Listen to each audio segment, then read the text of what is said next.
A 10-year-old child sustained a zone 2 flexor digitorum profundus tendon laceration and underwent primary repair. Which flexor tendon repair protocol represents best practice standards? A. Active mobilization approach. B. Immobilization approach. C. Passive mobilization approach. D. Controlled early active mobilization approach. The correct answer is B. Children younger than age 12 are usually placed on an immobilization protocol because of their low maturity level and low ability to comply with the exercises and precautions of other protocols. A, C, D. Immediate or early mobilization protocols involve glide of the tendon in the early phases of postoperative healing. Children under age May 12 not have the maturity level or ability to understand precautions and adhere to exercise guidelines. An 18-year-old client is admitted to an inpatient psychiatric hospital. The psychiatrist describes an uninterrupted 18-month period of illness that includes visual and auditory hallucinations. What type of issues would the auto-registered expect to see when the client attempts to do a task? Behavioral outbursts when frustrated with a project. Over-assertive, controlling behaviors during group activities. Difficulty engaging in problem solving. Panic over task choices. The correct answer is C. Clients with schizophrenia often have cognitive impairments, such as difficulty with working memory and executive function, which can interfere with task performance. A, B, D. These behaviors are more indicative of bipolar I disorder. Bipolar I disorder typically consists of more than one combined depressive and manic episode. Schizophrenia includes symptoms such as hallucinations, delusions, and disorganized speech. An occupational therapy clinic has purchased a new standardized assessment tool. The occupational therapy practitioners are checking the inter-rater agreement for routinely using the tool. The point-by-point agreement for all raters at the clinic was found to be 70%. What information does this calculation provide? Additional practice for administering and scoring the tool is needed.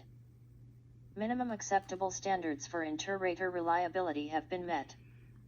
Service competency for raters using the assessment tool has been attained. The majority of raters administered the assessment tool correctly. The correct answer is A.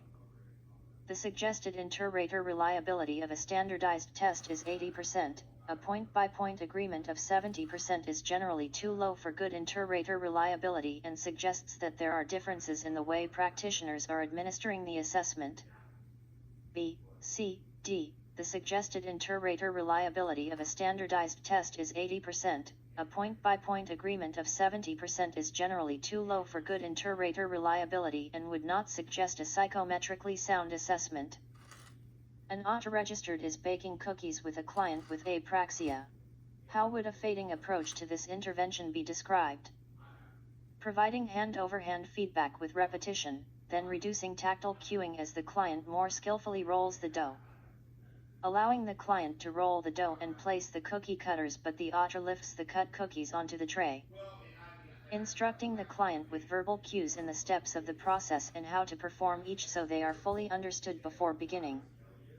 Performing tactile cueing on an as-needed basis to prevent the client from becoming frustrated.